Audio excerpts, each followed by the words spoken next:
Hello, friends, and welcome. Today, I wanted to highlight something that I think is a little bit overlooked by many Dota players, but it plays a key role in deciding what heroes are broken at any moment. Now, there's a lot that goes into what's broken. Usually, it has to deal a little bit with the meta, how strong people get, stuff like that. But one common trend is that they are strong laners, because when you have a good lane, the rest of the game is kind of straightforward. One way to have good lanes is to have really good base stats, and that's what today's video is on. So let's click any hero to start. Let's go with like Weaver.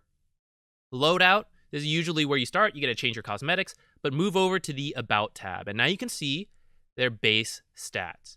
Now there's three I want to highlight.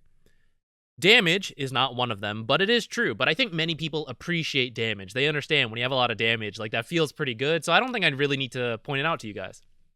Defense, though, the armor, now that's one of them. Having high armor has a lot of value. The math, we don't have to worry about so much, but I'll put up a table here. And you'll see, like, if you have 6 armor versus 2 armor and you get hit by a 50 damage attack, you take 8 less damage if you have 6 armor compared to 2 armor. And in one auto attack, that may not seem like a lot, but it builds up over the course of a laning stage where you're attacking people a ton. Every 10 auto attacks, you might do 80 less damage. And that's a lot. A few more auto attacks, that's tango right there. So armor really adds up. Next is move speed.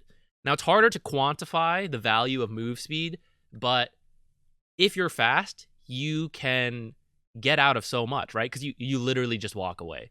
Or you want to trade, and you can because you're faster than them, so you catch up to them. There's just a lot of value to move speed. And so when you're fast, it feels really nice. And there's only a limited amount of options for move speed anyways. So even if you want to be faster, but you've already bought your boots, like you don't really have that many options to get faster. So if you just start out fast, that's usually really good. And then health regen.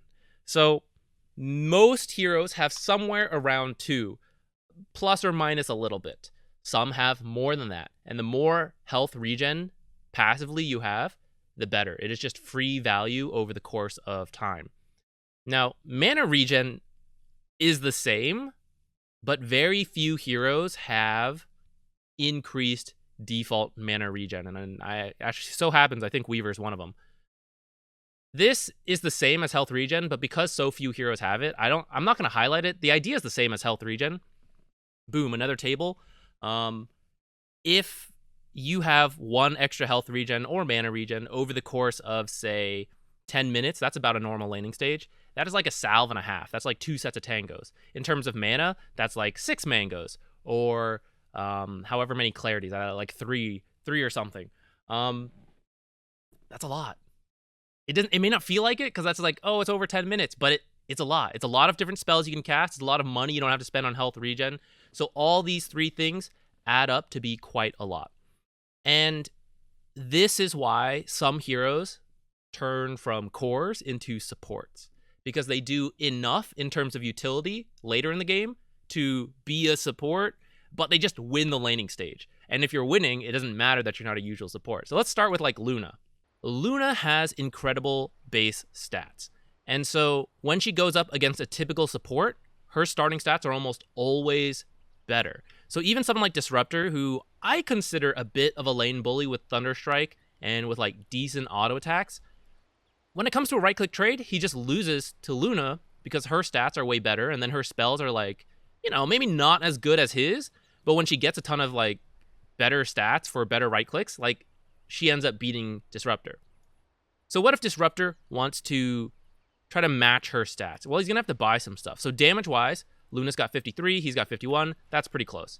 But for armor, Disruptor has to buy, say, 2 Ring of Protections to match Luna's 6 armor. Now he has 6.5. He's a little higher now, but that's still pretty close.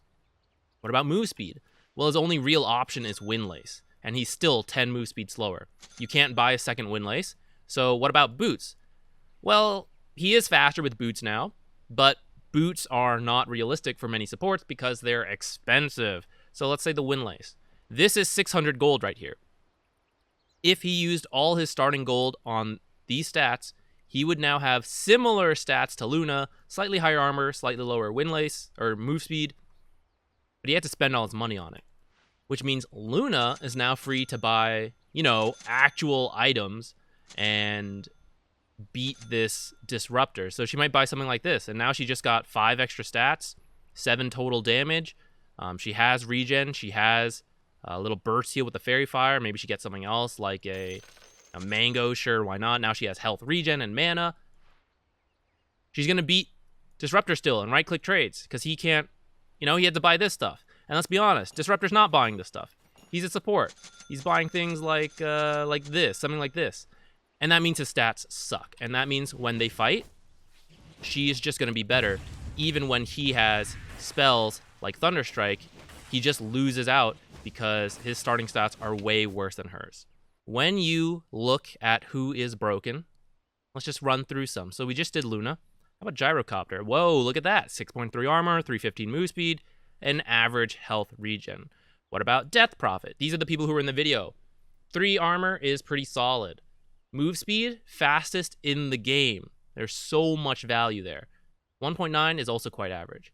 Who are some other people? Tusk, he's pretty popular right now. 4.8 armor, 315 move speed, 3.3 health regen.